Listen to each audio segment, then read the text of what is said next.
একটা হাদিসে এমনও পড়েছিলাম আমরা স্টুডেন্ট লাইফে, আল্লাহ রাব্বুল আলামিন যখন কোনো আদেশ নাজিল করেন তখন ফেরেশতারা সেটা নিয়ে ডিসকাস করতে থাকেন আসমানে, এবং জিন জাতি প্রথম আসমানের কিনারা পর্যন্ত পৌঁছে যায় এবং সেখানে গিয়ে কানে শ্রবণ করার চেষ্টা করে কি নিয়ে আলোচনা করা হচ্ছে।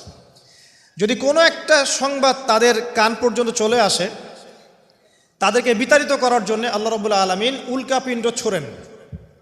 ওখানকার ফেরেশতারা আছেন, তারা অগ্নিশিখা নির্বাপন করেন। সূরা সফফাতের প্রথম দিকে পড়ে দেখবেন।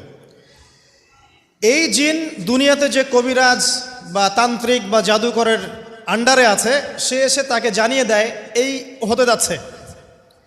তখন সেই তান্ত্রিক এই সত্যটার সাথে আরও 100টা মিথ্যা জড়িয়ে জনগণকে বিভ্রান্ত করে। তখন তার কথা ফলে যায়, মানুষ মনে করে যে তান্ত্রিক অনেক বড় কিছু হয়ে গেছে।